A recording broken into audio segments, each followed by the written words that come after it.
Audio is clear? Great. Yes, Mother. So how are you all?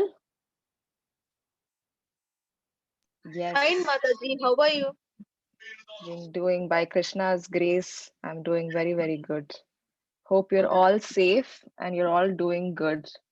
Yes, Priya, I'm doing great. Thank you. Hope you're doing good too.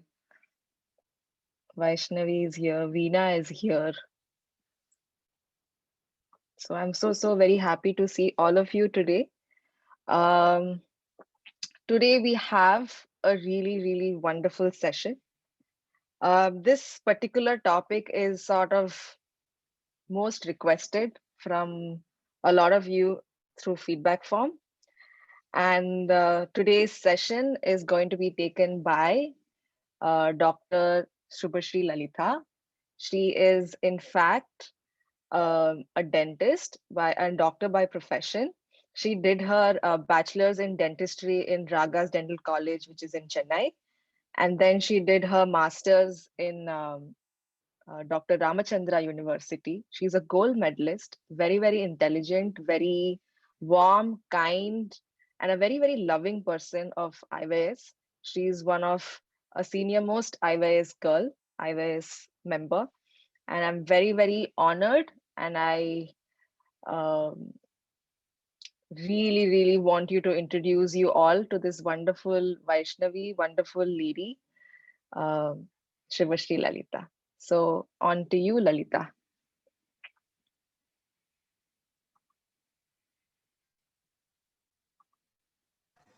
Hare Krishna. Thank you so much, Ekaleshwari, for such a wonderful introduction. Thank you so much. And thank you so much that all of you have taken your time out and you have come here. So yes, like what Ekaleshwari was mentioning, this is one of the most requested topics, I guess. So I hope I do justice and you all feel quite enlightened at the end of the session. So I would just like to share my screen.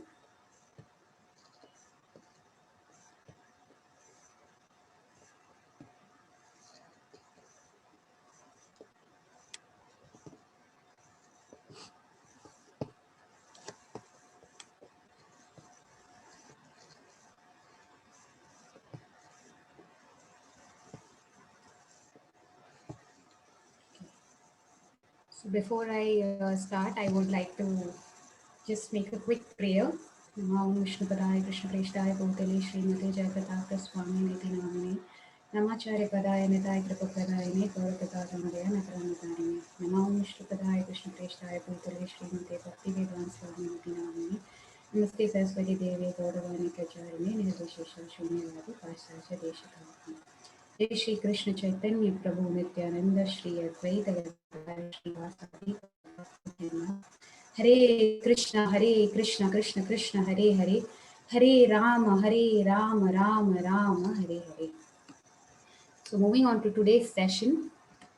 So friendships are basically the most foundational aspects of each of our lives. So I don't think I have to mention how important friends are in our lives, because most of us feel very comfortable being around with our friends than our family, or we consider friends more of a family than our real family or blood relatives. So there was an interesting study which I bumped into. So that study was basically dealing with this by Michigan University. So they were trying to understand how much of importance does friends have in like at least some 200 participants were there, 200 people's lives. So they had compared, they had taken friends as one of the group, and spouse, then children, then parents, and then their siblings. Am I audible? I hope. Yes? Yeah, okay. So they had compared different groups, and interesting result out of the group is they felt like at least 56% of the participants felt that their satisfaction in life is through their friends. So which was quite interesting. I mean, we all struggle so hard to find the right type of, I mean, right partner. And we all have dreams, aspirations, saying we want to marry this kind of a person. We should have this kind of a marital life, and then everybody wants to have a child and everything. We put in a lot of efforts, right, in at least those two relationships, like in order to have the right family.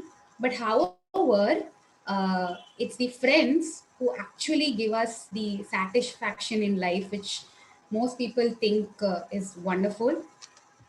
So also one more interesting thing is that what we are today depends mainly on who we befriended in the past. So if we are at certain point in our life today, it's only because that we shared a great bonding with certain kind of friends in the past. Similarly, our friends today is what is going to reflect our situation in the future.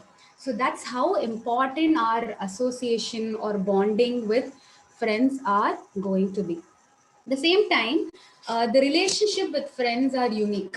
How is the relationship with friends unique? Because you don't get to choose your mother, you don't get to choose your father, your siblings, specifically your blood relatives, your family.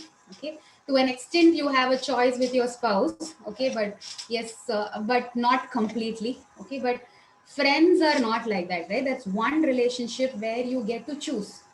You can choose whom you want to be friends with and whom you don't want to be friends with. So that complete freedom in terms of choice or decision making is always there for us when it comes to friendship. So it's very important that we take wise decisions when we actually want to choose a particular friend. Okay, so there's a small story from this Panchatantra, or most of you would have heard. Okay, there was this monkey whose name was Raktamukha. Okay, so he used to live on top of a good tree, and the tree used to have nice, succulent and tasty berries. Okay, so he used to really enjoy all those berries, and he was quite happy with his life. Okay, and that particular tree was close to a river bank.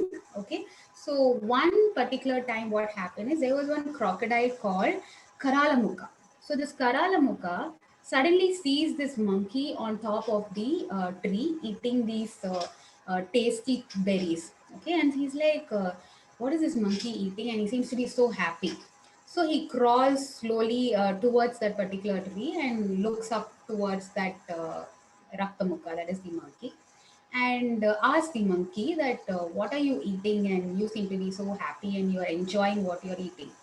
So then Raktamukha also, I mean, for a long time, he's not had any kind of friends or any acquaintances and all that. He was quite happy to see the crocodile, and he said, hey, this tree is very good. It gives me a lot of tasty fruits. So would you like to even taste? So what he does is he plucks few berries and he drops it. And then this Raktamukha also, sorry, the Karalamukha, the crocodile also starts tasting this and realizes how tasty these berries are. Slowly, this crocodile starts to come to that particular tree and starts to meet the starts to meet the monkey on a daily basis. Eventually, a friendship forms between the monkey and the crocodile. So, and this crocodile used to spend a lot of time with the monkey. I mean, discussing a lot of things over their dinner, or which is these tasty berries or whatever. So, this, of course, this crocodile also had a family. So, the crocodile's wife got a little suspicious.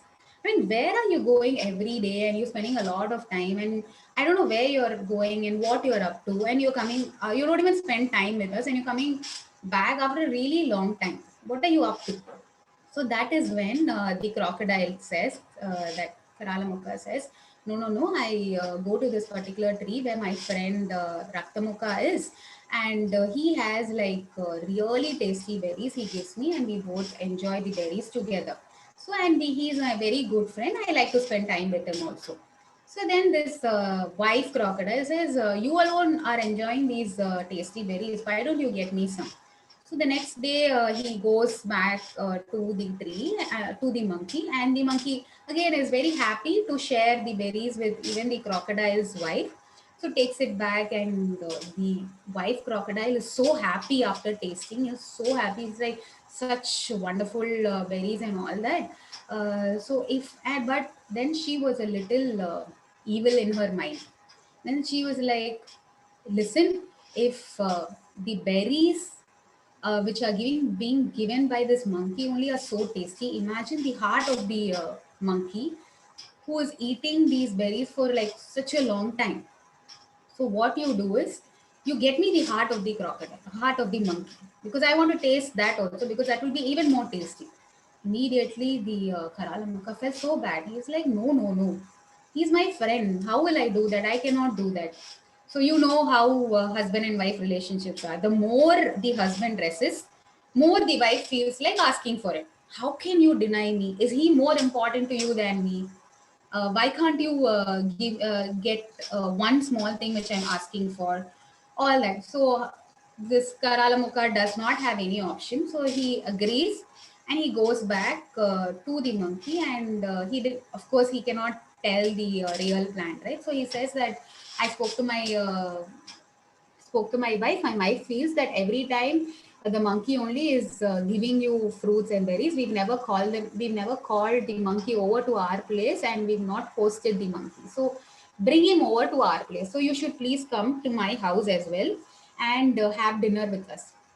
So then the monkey asks, you stay in the river, but I cannot swim into the river. How do you think that I can come? And immediately the crocodile says, no, no, no, don't worry. You have a great friend like me. You can sit on top of me. I will, in a fraction of a second, I'll take you to our house.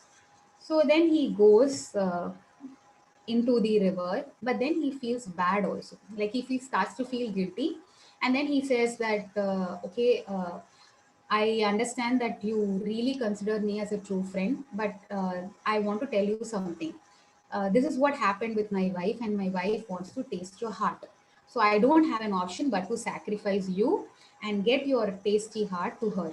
So then immediately the monkey realizes what kind of a difficult situation it is in. Of course, monkey was very brilliant. So he says, oh, Karalamuka, why didn't you tell me this before? I had left my heart at the top of the tree branch. If you had told me that you wanted to taste that heart, or your wife wanted to taste that heart, I would have brought it in the first place. Now I don't have my heart with me. What can I do? Of course, this Karalamuka is quite foolish. So he believed also. Say, oh God, if I go without your heart, then I'm done. My wife will really, cut me into pieces. So then immediately Raktamuka says, the monkey says, don't worry, don't worry. We'll go back to the tree. I'll pick my heart, then we'll go together. So this crocodile believes this also and goes back along with the monkey to the tree. As soon as the monkey climbs up the tree, he tells, like, I'm very disappointed that you actually plan to do this against me, because I considered you as a true friend. And you were also so foolish that you actually thought that I could leave behind my heart there at the top of the tree. So the fault is not completely yours. The fault is mine also. I did not choose my friend wisely.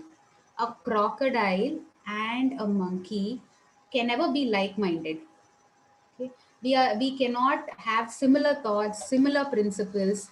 So that was my fault, that I ended up choosing you and believing you as a very good friend. So that is why I landed up with this kind of a situation. So I'm not going to come with you, and no more are we friends. So please go back.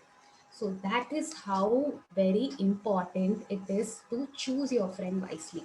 But before that, you should know yourself well.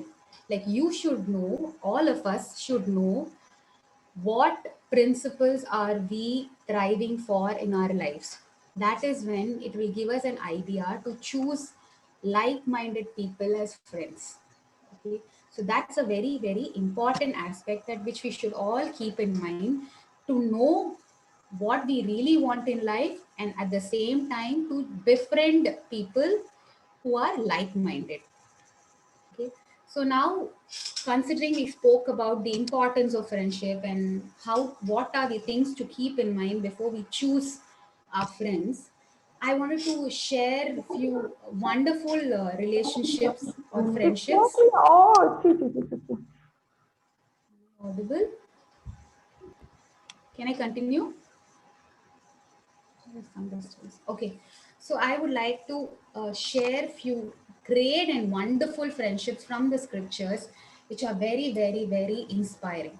Okay, so I have selected few friends from our great scriptures uh, who are very motivating and very inspiring. So let's look at each of these friendships one by one. Okay, so moving on to the first pair, Krishna and Arjuna. There's nothing very new. I'm sure that all of you all know how wonderful they are. Like one of the greatest friendships which this world has ever seen is between Krishna and Arjuna, right? So I don't think any one of us have any doubts that they are great friends. So there are a lot of instances where Krishna and Arjuna have been totally together, and Arjun and Krishna have always complemented each other so well and wonderful. Okay, so I would pick up few instances in their lives which highlights the greatness of their friendship. Okay, so this was before the Kurukshetra war. So before the Kurukshetra war, there was this situation where Krishna had to choose which side he had to take, either the Pandavas or Kauravas. So then Krishna says, I am not choosing y'all, so you can choose me or my army. So one of the group gets me, and the other group gets my entire Sena, which is capable of destroying anybody. So there was Duryodhan from the Kuru clan and Arjun from the Pandavas group. Both of them go and meet Krishna. So now Krishna gives them the choice, right? So he tells, you can either choose me or my army. You decide what you want. So of course now we can say that, are we choosing our heart or are we choosing the brain? Okay, so if you think with the brain, you literally think, okay, Krishna is just one person. Army means the entire army, the battalion, all the weapons, everything, right? Of course, one versus million and the entire power to win the war. So if you think with your brain and you have to take a decision, so obviously they will choose the army. The person who thinks with the heart, okay, here will be our dear Arjun, because Arjun's greatest friend was Krishna. He did not look up to Krishna or befriend Krishna because of his assets or his battalion or the power or the strength. He just simply wanted his friend to be on his side. So he's like, I don't need anything from you, Krishna. No, I don't want any of your opulence. I don't want any money, treasure, wealth, nothing. You just be on my side. On the contrary, Duryodhan chose his army. So that's how beautiful their friendship is, where Arjun did not befriend Krishna for his power or wealth, but he chose Krishna for the love of Krishna. So then again, there's one more instance where Krishna becomes the matchmaker, where Krishna arranges for the marriage of Subhadra, that is his sister, with Arjun. So if you see, initially, Balram, who was the elder brother of Krishna, was not at all okay with this entire proposal. In fact, he was even thinking of marrying Subhadra to Duryodhan. Okay, whereas Krishna was very sure that Subhadra and Arjuna will make a very good match, and both of them also liked each other. So Krishna actually went against Balram, who is like his everything. Okay, Krishna and Balaram are inseparable, right? So we know that so many pastimes where Krishna and Balaram have beautifully exchanged loving relationships between them. But in this particular context, Krishna was on the side of Arjun. he helped Arjun in such a way that he can whisk away Subhadra and get married to. So he was a very, very loyal friend here. And he went even against Balram. So moving on to the next beautiful example.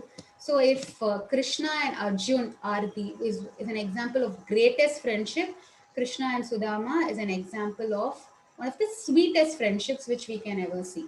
Okay, they are such wonderful friends that from childhood they cherish a very, very, very beautiful relationship.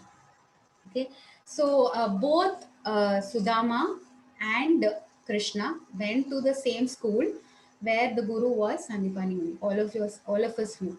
So all of us, I'm sure, would be aware of the second part of the story where Sudama goes and meets Krishna when once he becomes the king of Dwaraka. The first part, what happened in the Gurukul, I'm not sure whether all of you all are aware of it. So let me share what happened in their childhood, how good they were in terms of their friendship when they were young. So both of them were getting trained in Sandipani Muni's ashram. So once they both went into the forest to actually collect forest firewood, so firewood from the forest in order to offer that to their guru. So they are both very young boys. Okay, so they just walk into the forest, deep into the forest, just with each other's company. They start collecting the wood to offer it to their guru. But what happens is suddenly the climate becomes very bad and they get stuck in a storm. So they both are very young, and it becomes very dark and such heavy rains. They don't have anything other than each other for themselves. So they both hold each other's hands so tightly, okay, at the same time holding the firewood which they have collected for their guru also tightly on the other hand, and they take shelter of a big tree that entire night. So they were there for each other the entire night through such a difficult situation, even though they were so small and young and naive. Yes, so they're like waiting for the sun to arise. The next day, early morning, Sandipani Muni gets very disturbed. Where are these two children? Where do they go? So he comes looking for these two, and he finds Krishna and Balaram still holding, sorry, Krishna and Sudama still holding their hands together, at the same time holding their the firewood which they collected for their guru. So even Muni gets so overwhelmed, so pleased with both their friendship as well as their dedication to serve their guru. So they both had one purpose. They were like-minded in what they both wanted to serve their guru nicely. At the same time, they did not leave each other's company because they liked each other so much. They thought, no matter what, I will not leave the other person in this storm and go anywhere. Whether we survive the storm or we lose ourselves in the storm, let's be together. So that's how beautiful their friendship was. That's how it started in their Gurukul. Then later, what happens is they grow up, they leave the Gurukul, and of course, Sudama is a Brahmana. So he carries out that particular profession, and Krishna becomes the king of Dwaraka and he moves to Dwaraka. And we all know that Sudama, at that particular time was very poor, and the Sudama, his wife and children, did not have anything for even the next meal. They were in such a bad situation. They did not have anything at all, not even one small grain they had. So Sudama's wife told Sudama, see, listen, I know it is a very difficult thing for you to do, but you know, right, that your best friend Krishna is the king of Dwaraka. So why don't you go to him and ask for help? So immediately, Sudama feels very bad. Yeah, how will I go to my friend and ask him for wealth? That is not what. Just excuse me, just 1 minute. Just excuse me.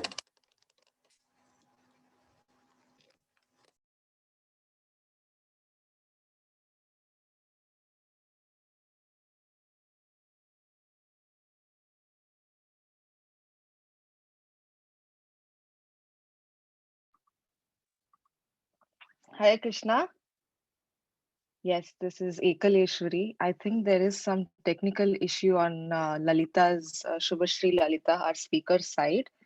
So, in the meanwhile, probably before she joins, if anybody has any question, you can type in the chat window.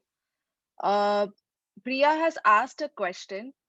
Mataji, one question. Yes, Priya. I have worse experience. You can all see the question in the chat window if any of you want to. And if any of you have any question, you can raise your hand in the Zoom so that your questions will be answered. Um, I have worse experience of friendships who have lied to me, betrayed me, and backstabbed me. So I have trust issues. I can't blindly trust friends. So is it my mistake that I was frank nature and mix up easily, or their mistake? Um, Priya, if Priya is there, hopefully she's there. Um, Sometimes some people come into our lives to teach us how to be. Some people come into our lives to teach us how not to be. I'm just trying to, because there are so many details that are there. So, this is the essence. Some people come. So, like if you see in my case also, I think I'm sure it is pretty much for every one of us. In our fifth standard, we would have had some really best friend. Now we are out of touch. Although we didn't separate on bad terms. We didn't separate because we had a fight with each other. But over time, you lose touch and you go on separate ways. So, life is sort of a journey. You meet certain people, and whatever the experience has been, good or bad, we only can try to learn from that experience. What can I learn from that relationship? Um, yeah, there could be partly your mistake, partly could be their mistake, whatever it is. It could be anything. Uh, the point is, we always try to learn from it. Any situation it may come, be your friends, be your family members, be your relatives, be your boss, be your teacher. Whatever relationship you have with anybody, you always try to learn from that relationship. Is that okay? Yes, I think our speaker Lalita is back. So, Raji, your question will be answered little later, okay? Yes.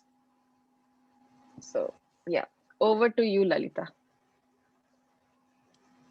I'm so sorry. I mean, there was a disconnect from my end. I'm extremely sorry. Ekleshwari, I'm not able to share screen. It has been disabled. So can you remove that for me? Yeah,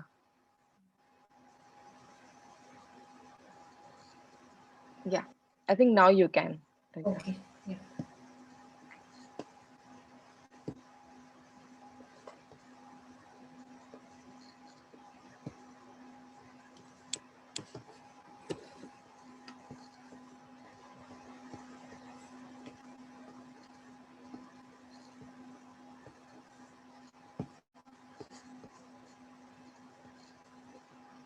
So yes, so as I was talking to you, that Sudama's wife requested Sudama to go to Krishna and ask him for help, right? But what happened was Sudama feels very bad. He's like, how can I go to him just for help? All these years I have not gone and met him, have not seen him, spoken to him. Suddenly I cannot just go and plant myself in his palace and say that Krishna, please help me. No, that's not what I want from him. All I want from Krishna is just this affection, his love. Then Sudama's wife says, I understand, but look at our situation, look at our children. So you please go. So only because of the compulsion of Sudama's wife, Sudama actually decides to go. But he says that, look, I will go, but I have to take some gift for my friend. I will not go without taking any gift. So you give me something. So Sudama's wife was so taken aback. Like, we don't have anything in our house. That is why I'm asking you to go, and you are here telling me that you want to give something to your friend who is the king of Dwarka. I mean, what do we even have to gift him? So, but because Sudhama was quite, particular about this, then she packs one, sack, a small bag of puffed rice and gives it to him, saying, "This is all we have, so please take it." So, and then Sudhama finally reaches Dwaraka and reaches Krishna's palace. But he's feeling so bashful to even enter, because he, according to him, is like, what am I doing here? I mean, Krishna is my friend, and I'm here asking him for a personal favor. I mean, I've not seen him, so he's feeling very, very delicate and bashful. But then Krishna, on the other hand, is super happy. He's super happy, super excited that Sudama has come to see him. He's so happy. Immediately, he runs to Sudama and embraces him. And he not only him, his entire family is involved in serving Sudama. Krishna left all his duties. For the next few days, he stopped doing everything else and he only attended to Sudama in taking care of him, giving him bath, making sure he's properly taken care of, wonderful hospitality, everything. And he wanted to spend maximum time with Sudama only. Even though Krishna and Sudama had not met each other for so many years, they never felt that feeling, that weird feeling of not having met. They just connected immediately. They just felt like they have seen each other the day before.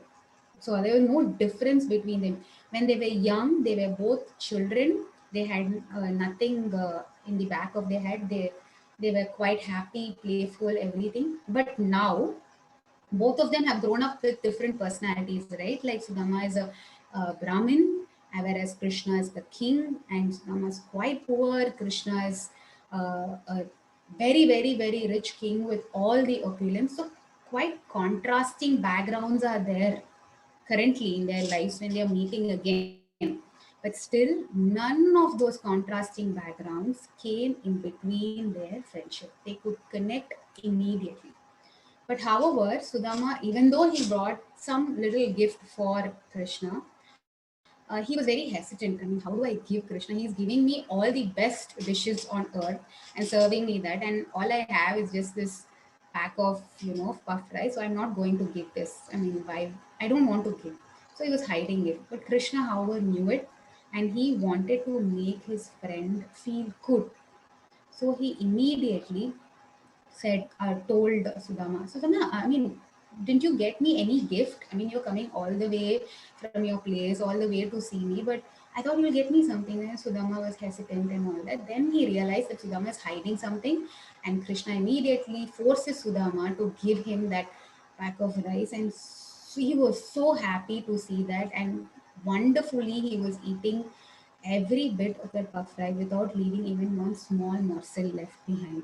So that's how wonderful Krishna and Sudama's friendship was. Okay, so we saw a very wonderful friendship, right? I just wanted to give you one contrasting example.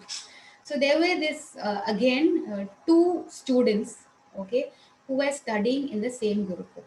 One was Dronacharya. At the time, he was not an Acharya, he was Drona, two boys.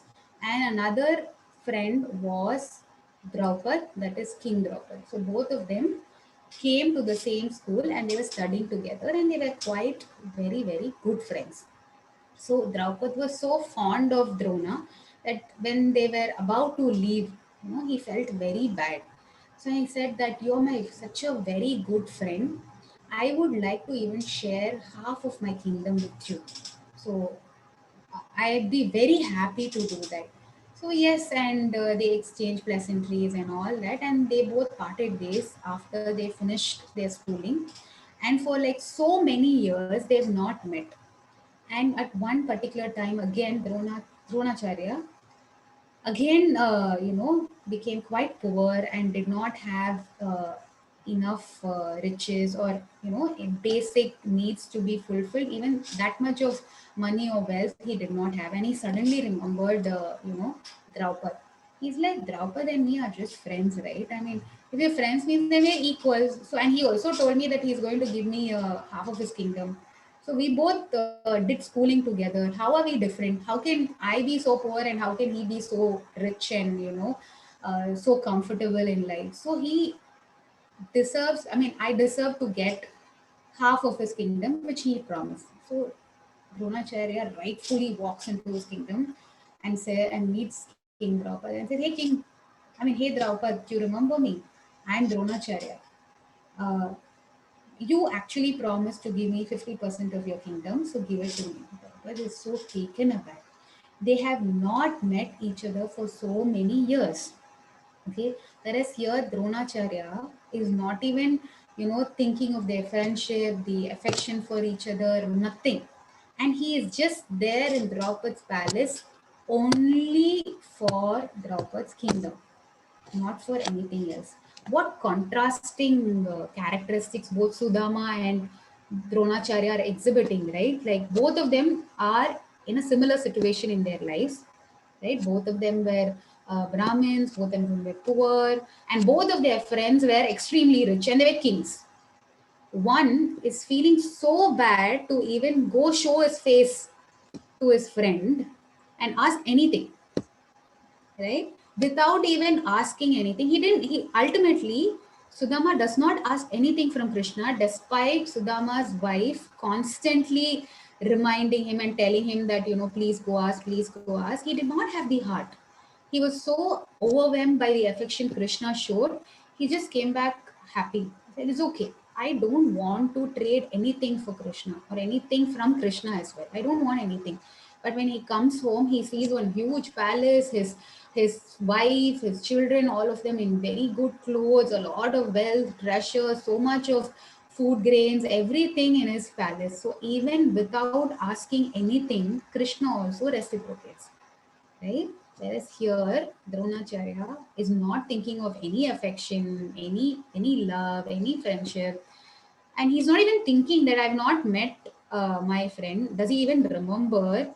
And I mean, is it even fair to ask? I mean, he out of his affection for me, he told me that I will share my kingdom with you, but how is it even fair that I go take away 50% of his kingdom? Nothing. He just thought it was his right to claim that particular kingdom. Draupadi was so upset. He said, "This is not the way our relationship was meant to be. And I'm sorry, I cannot give you this particular thing which you are asking for because we are no more friends.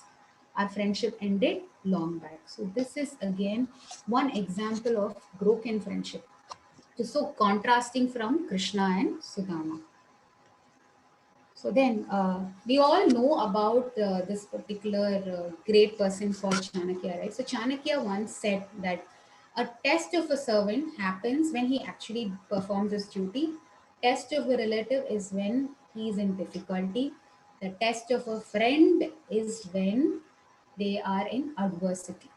Okay, so such a wonderful friendship which was tested through such difficult times was the friendship between Krishna and Draupadi. So Krishna and Draupadi have been there to with each other through thick and thin. So there was once Krishna and all the Pandava brothers were actually flying kites. So what happens when Krishna was actually flying the kite, he hurt his finger. Okay, and there was and the finger was bleeding, and there was a deep cut, and the finger was bleeding. So all the Pandavas were rushing, and all of them who were there rushing to get medicine to to nurse that particular wound. Immediately, whereas Draupadi, she did not think of anything. She tore her sari and immediately tied around Krishna's finger to stop the bleeding. So Krishna was so happy and so pleased by what Draupadi did. And since then, he said that no matter what, I'm always there for you, Draupadi. And he always stuck to it.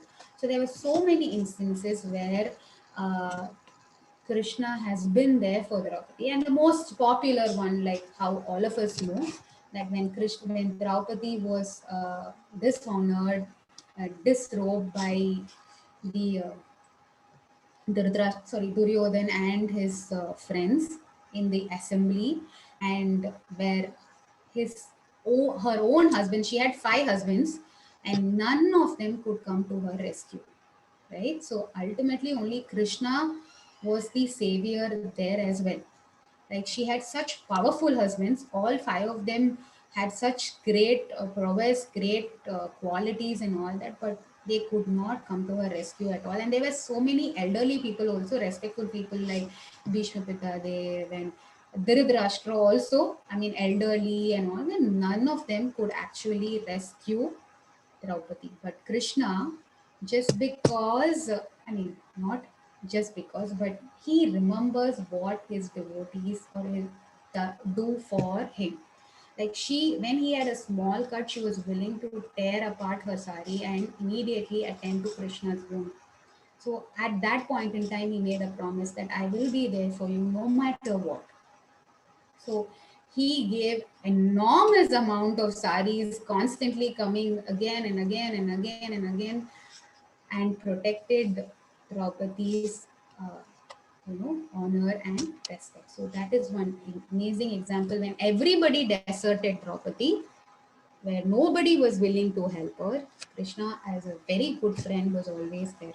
The next is a very interesting Leela which happened.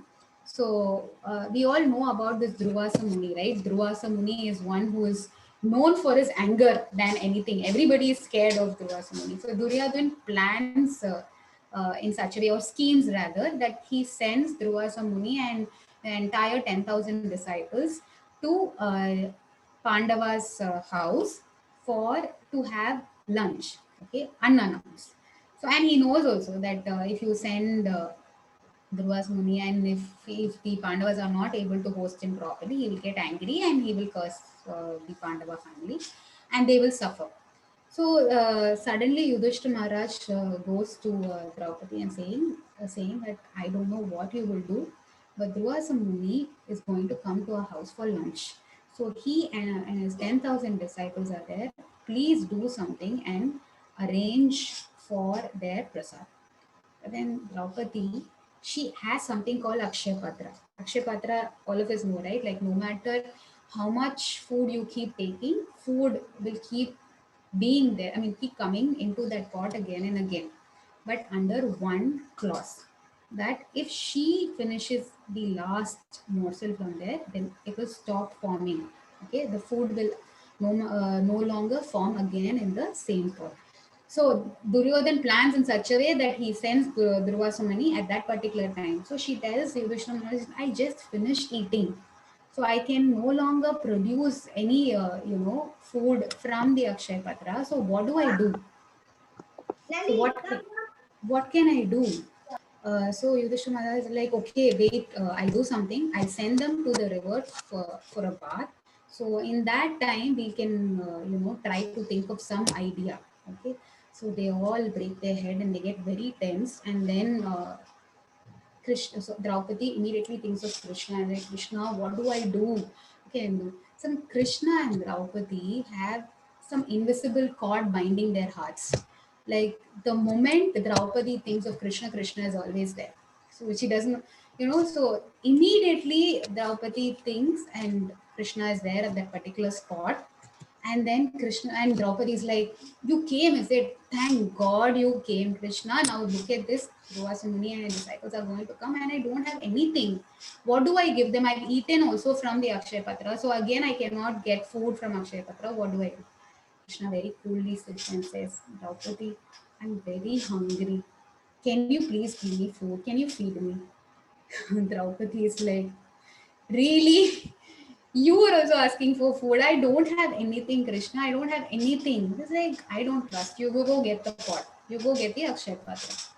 And then she brings the Akshay Patra and shows it to Krishna. And Krishna is like, look, there's this one small morsel sticking to the side, right? The small piece of spinach and small morsel of rice sticking to the side of the pot. You give me that. So Draupadi is like very surprised. Say, Krishna, is that enough? So she's like, she's more concerned about her friend now, about Krishna now. She wants, and Krishna is coming and asking her that, I want food, I'm very hungry, please feed me. So she's feeling extremely bad that she's not able to actually feed her friend properly. They're like, no, this is enough. So he takes that one particular morsel and he eats. When Krishna eats that one particular morsel, the entire creation, all the living entities, they have a feeling of satiety where all their stomachs are full. So naturally, Durvasa Muni and his 10,000 disciples are also feeling extremely full. They are like, they are taking bath and they're slowly coming out, and suddenly they were like belching and they're like, my God, how am I feeling so full in my stomach? And then there was a Muni were like, no, I cannot now go to Pandava's place and tell them that we are feeling full, so we cannot eat. It doesn't look nice because we've told them that we are coming there. But if you go there and if you don't honor the prasad they give, it doesn't look good. So we will go directly from the riverside area back to the forest. So that is how Krishna saves Draupadi and all the Pandavas from Durvasa Muni's curse. And he is sticking to his promise of always being there for Draupadi, which he had made long back. So moving on to the last example which I wanted to mention is that of Rama and Lord Rama and Sugriv, right? So Sugriv is a Vanara king.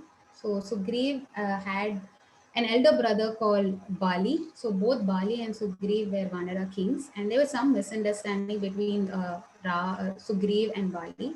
And so Bali was now so angry with Sugriv that he thrashes him away and abandons him, takes away all his wealth. In fact, he takes away his own wife and is searching for Sugriv to kill him. So Sugriv is actually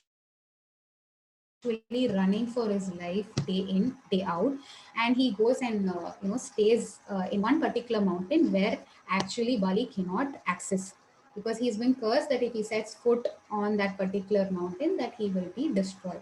So only there he is in. So he has been completely deserted by his own family. So that is when Sugriv comes in contact with Lord Ram and Lakshman. Actually, he doesn't get in touch immediately. He actually realizes there's some new movement into his area, that particular forest around that mountain. And then he sends Hanuman there to find out who these new people are, why have they come. So he's getting scared. He's like, are they Bali's people who are again coming here to attack me and kill me? So you go, please find out who they are, what is their purpose, and why are they here. So then Hanuman actually goes, and that's when Hanuman meets Lord Ram for the first time, and then understands what had brought Lord Ram and Lord Lakshman there at that particular spot, and why are they searching for something there, and why are they looking so sad and affected. So, and that is when Hanuman says that he is under Sugriv, and this is what is being happening to Sugriv. And Sugriv is being deserted by his own family, his main brother. And so, come, let's go meet Sugriv. So that is when Sugriv and Lord Ram meet each other. So then Lord Ram gets to know about whatever has happened, and Sugriv also gets to know of whatever has happened to Ram, Lakshman, and Sita Devi. So again, Lord Ram says that even though that we both come from different contrasting backgrounds, that I'm a human being, you are a monkey, and I come from a different geographical location, you are in a different place, but there's only one thing which is in common, that is we both have lost our wives to somebody else currently, and we are grieving for that. So I will make you a promise that I will help you to defeat Bali and rescue your wife and kingdom. Okay. Similarly, Sugriv also gives a word saying that I will also help you to my best of my potential in order to find Sita Devi. So that is how they make a pact at that particular day.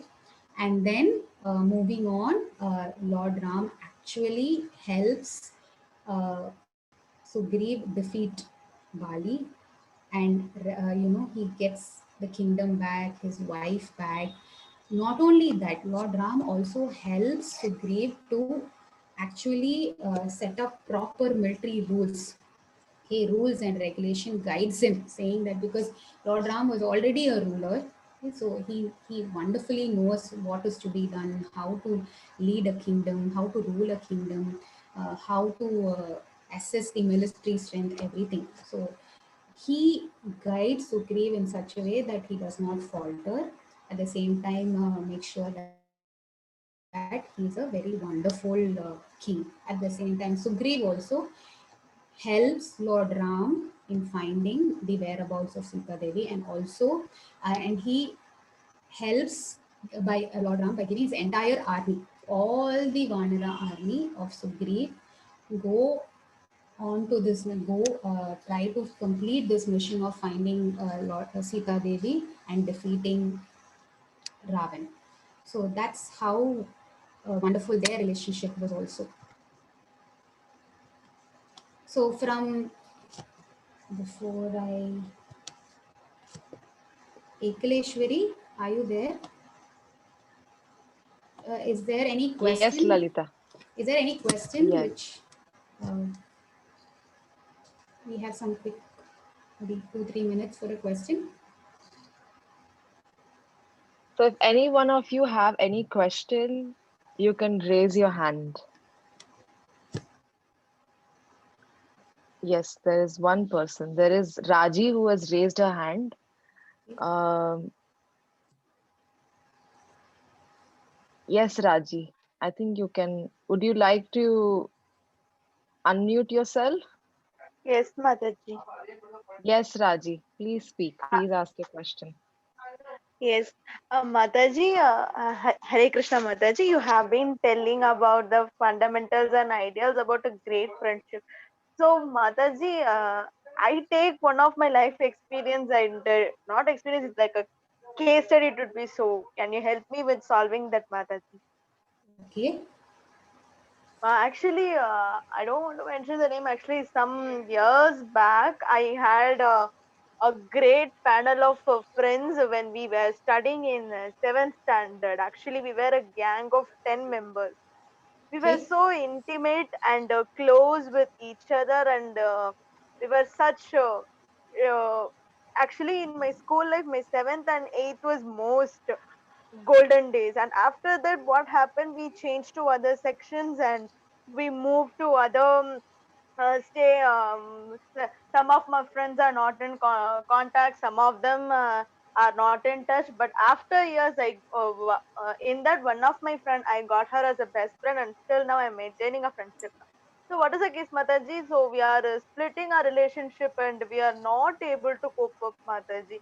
So what would be the case, Mataji, if we are not finding the time to cope up with them? What would be the reason for that? See, one thing, Raji, that priority is what that comes into my mind. Okay. So if we prioritize that particular relationship with our friend, then we will definitely make time for that particular friend to the best of our capacity. However, life takes us in different directions, right? That everybody gets busy with their own lives and all that. But still, you were mentioning, right, that there's one particular friend who's still your best friend and whom still you are in contact with, right? Am I Yes, right? Yeah, yes, Mataji. because, yeah, I feel that that's because both of you all have put the other person as a priority. Okay, no matter what, however, busy your life gets, however, I mean, also it could be like as we grow up, we tend to, meet new people, make new friends, all that. But still, if one particular friendship is very very important to us, and if we really value that particular bond, we will definitely make time. We might not be able to spend as much time as what we were doing in class 7 or class 8. Okay, but we would still connect with it because it's all about being there for each other. So you don't have to necessarily talk to the other person daily for 2 hours, 3 hours, all that we used to do when we were in class 7 or class 8. I remember doing that with my friend also. Every day we used to be on phone. That time, no cell phones. Okay, so when I was in class 7, class 8, we had only landline. Okay, so at that particular time, after school, already we'll be talking so much in school. Then you come back from school also and you have so much to tell your friend, this happened, that happened, blah, blah, blah, and all that. Right? So it's not necessary that we have to, speak to that particular friend at that particular length, spend time with each other so much. Okay, that doesn't mean that that's the only way that our friendship is getting reflected. But what really matters is when you are in difficulty or when your friend is in difficulty, how much are you there for your friend? Are you willing to put aside your other aspects of your life and give time to your friend when the other person is in need? It could be anything. It could be a health crisis, it could be an emotional crisis, anything for that matter. Or that person could need your guidance, or they would just feel like, Raji, I just want to speak to you for 10 minutes, I feel good. Right? It might not happen every day, right? But that is what is important.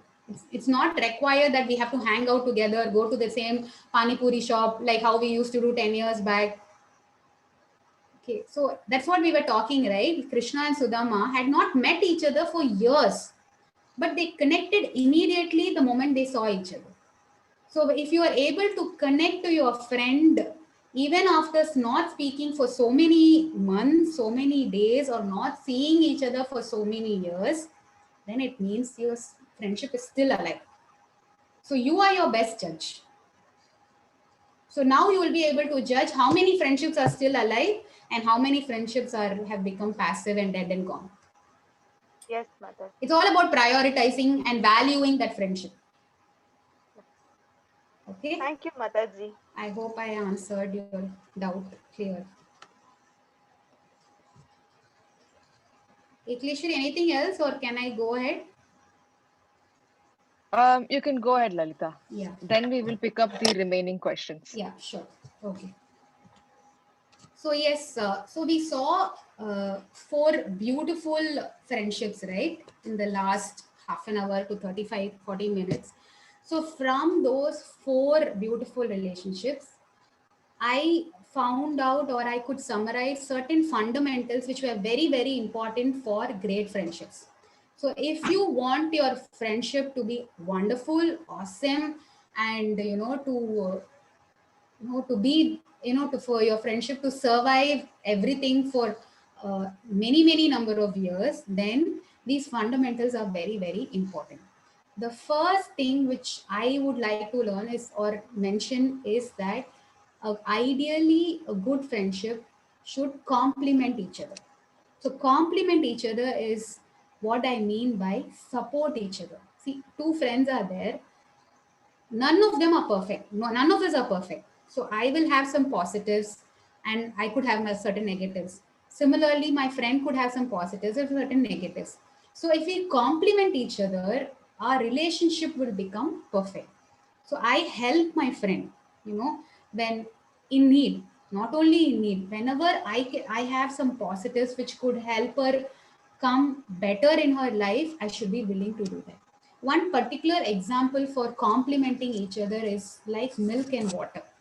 Like when milk and water are mixed together, milk actually gives its properties to the water, right? So whatever properties the milk has, that goes to the water also. At the same time, what can water do? Water actually increases. If you mix water, water actually increases the quantity of milk which is there.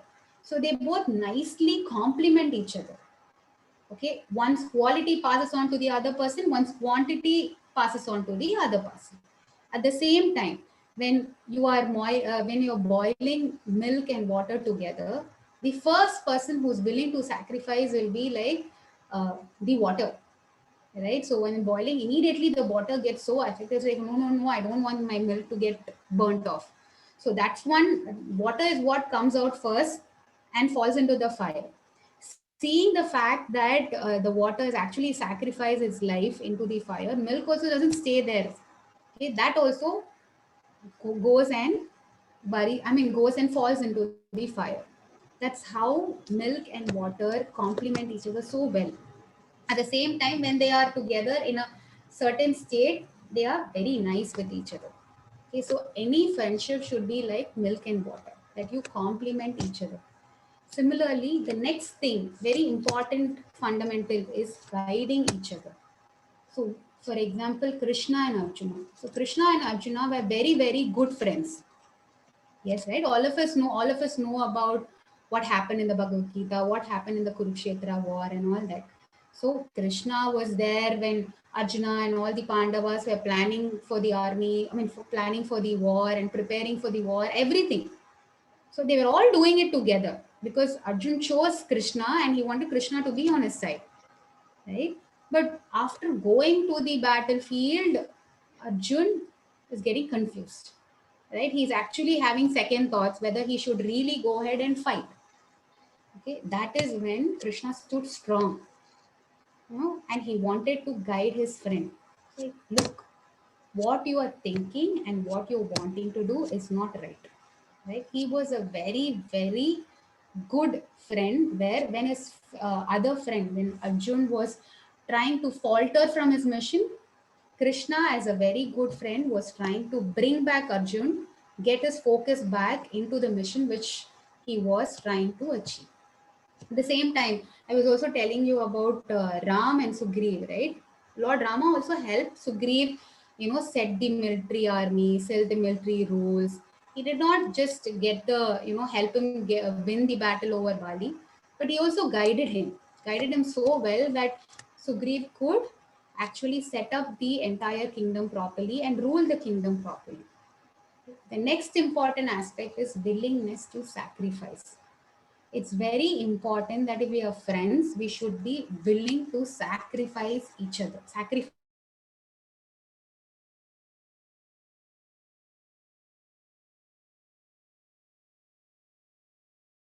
For example, in the same Kurukshetra war, Krishna and Arjuna are friends, and we all know Krishna is the supreme lord, right? At the same time, just for his friend's sake, Krishna chose a humble position. He chose to be his charioteer.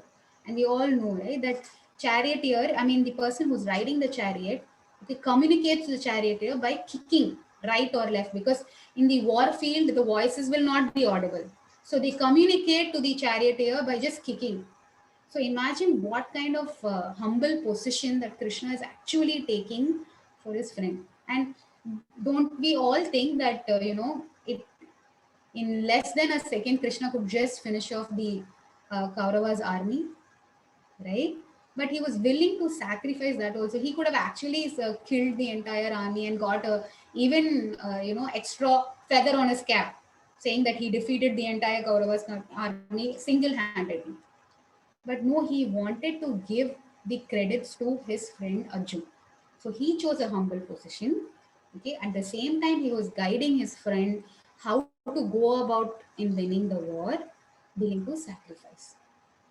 Okay, so that nature of willing to put each other ahead of anything else is again very, very important. And then moving on to the next aspect, that is being non-envious. Like we again saw here, Draupad and Dronacharya, Krishna and Sudhama, both of them were in contrasting situations, right? Both Draupad and Krishna were rich kings, whereas Sudhama and Dronacharya were poor, right? Sudhama, not even for a second did he think that, oh, Krishna has all the wealth, he's a king, we all study together in the same school, but why am I like this? But he is so rich. But this mentality is there for most of us, right? I mean, we have friends, we call so many people as friends, but how many of us are truly happy for our friends being successful in their lives?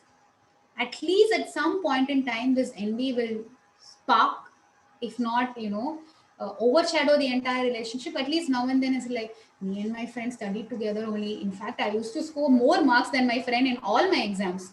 But ultimately, he is making, 10 lakhs per annum. I am sitting and struggling to make even, 4, 5 lakhs per annum. How life is so unfair. instead of being so happy for the other person, we all, feel insecure, feel there's some amount of envy. I mean, that kind of, oh, I am not as in doing as good as my friend. So that non-envious nature is a very, very important fundamental. Sudama was not at all envious of Krishna. And he did not think that we both study together, I also deserve that kind of, wealth and prosperity. Right? One very beautiful example for being non-envious is Radharani and her friends. So Radharani's closest friends are Lalita and Vishaka. So we all know all the Sakhis, all the principal gopis, and so many gopis, they are all in so much love for Krishna, right? We know that how much they, treasure Krishna than anything else in their life. For them, Krishna is the most important thing. Okay? But they never feel overshadowed by Radharani at all. In fact, they are so engrossed in helping Radharani, spend time with Krishna, or they both meet together. So they are always engrossed in thinking how they can make Radharani and Krishna meet, how they can make Radharani be happy, how they can make Krishna be happy. Never do Lalita, Vishaka, or any Saki feel envious of Radharani. They are very happy if Radharani and Krishna are happy together. So they derive happiness from Radharani's and Krishna's happiness. So one of the best examples for being non-envious is Radharani and her Sakis. The next important aspect will be non-judgmental. What do we mean by non-judgmental? Do we brand our friends? Do we say, oh, she's my friend, but I know she's always like that. She's always stingy. She'll never spend. Whenever we go out, I only spend so much money. I mean, these thoughts keep coming into our heads, right? But being non-judgmental is a very, very important trait, required trait for great friendships. Like, for example, Sudama, even though he did not have anything, he still wanted to gift some humble offering. So Krishna did not think that he is meeting me, I'm the king of Dwaraka. What will all my queens and servants think that actually Sudama is giving me only puffed rice? Why didn't he make efforts to get a better gift for me? Why is he just giving me puffed rice? He was not judgmental of Sudama. Right? He was so happy because he knew that Sudama is giving that puffed rice out of love. And he knew how difficult it was for Sudama and Sudama's family to even arrange for that puffed rice. Right? So without knowing the true intentions of our friends, we should never be judgmental and we should never brand them or say, oh, you are like this, oh, you are like that. That's very detrimental for any relationship. And the next aspect which I want to mention is always there with each other through thick and thin. Is no matter what, whatever adversity comes, I'm always there with you. I'm always there. So, like we were talking, right? Sudama and Krishna, when they were young boys, they were stuck in a storm. Right? They never left each other's hands at all. They stood for each other. They survived that storm. At the same time, they were making sure that they do not lose the firewood which they collected. So that's very, very important that in friendships that we have friends who will remain with us no matter what happens. They are not there only during our happy times. They are always there even during our tough times. And the last and most important aspect is encouraging the potential.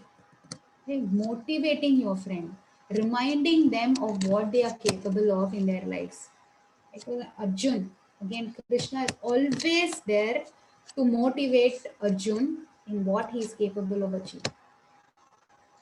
Like what I said, he could have happily, cleared of all the demonic people, Duryodhana and all that. No, just because he wanted Arjun to get that particular fame and name, he just remained to be the constant motivator, constant support for Arjun. So these are the fundamentals. Okay. So from these four uh, beautiful relationships, we all can understand the best real friend which we can all get one can get will be our dear Lord. In all these four relationships, we can see how beautifully our Lord is fulfilling all these fundamentals. In fact, there'll be more aspects to it also. He is willing to guide his friend, he's willing to sacrifice for his friend. Krishna is not at all envious of any of his friend. He is not judgmental, he's always there.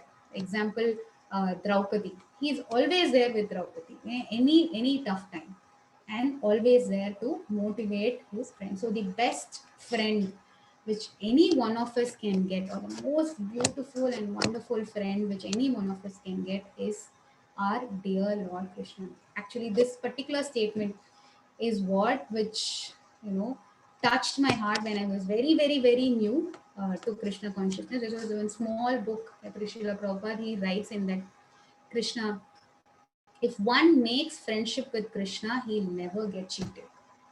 So he is the most loyal friend, which whom we can whom we can get anytime.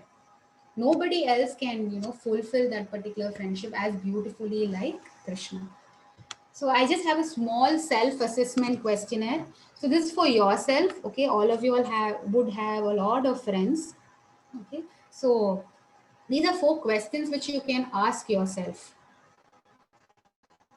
Okay, this for yourself so that you can understand where you stand in your friendships and analyze accordingly. And you should do it the other way around also. For example, do you have at least one friend to whom you completely open your heart to, right?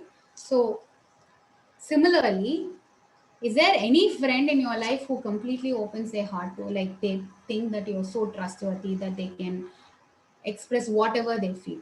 So this is one self-assessment which I would like all of you all to try for yourself to understand and see where we are in our friendships, in our lives.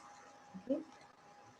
To end, I just have one small story because it's a very beautiful story. This is again from the Panchatantra.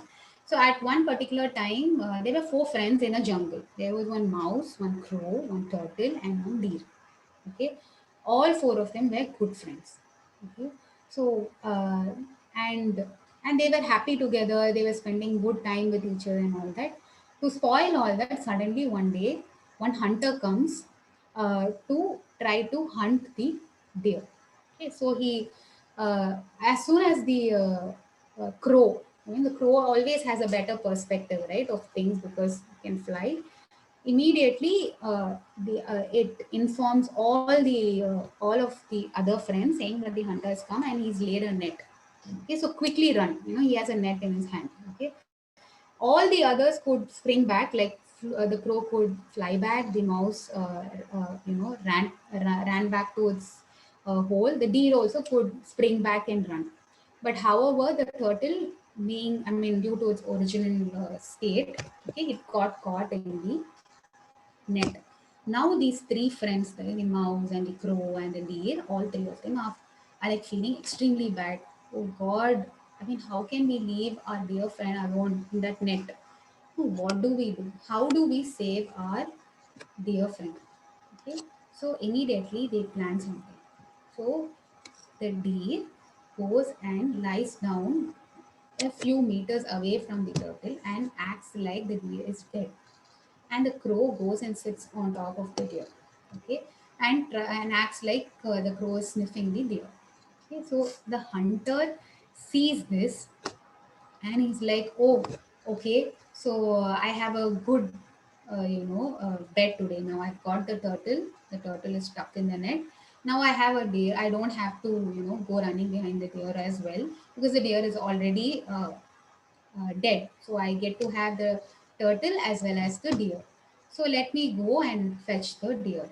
Okay. So when he is trying to go and observe the deer, quickly the mouse goes and bites into the net and relieves the turtle out of the net. So that's how the turtle gets to escape.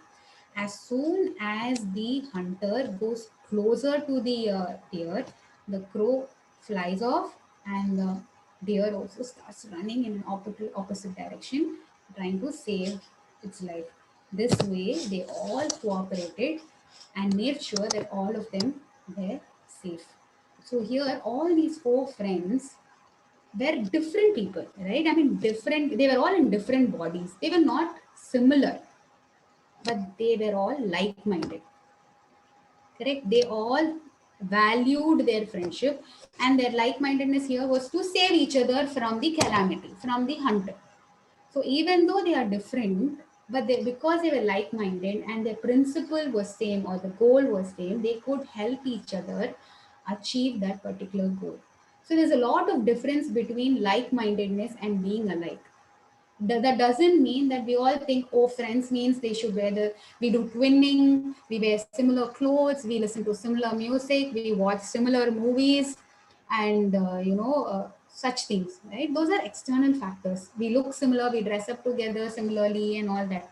That is being alike. It's not, like-mindedness is different from being alike. To be alike is not the uh, important aspect here. To be like-minded is what is very, very important.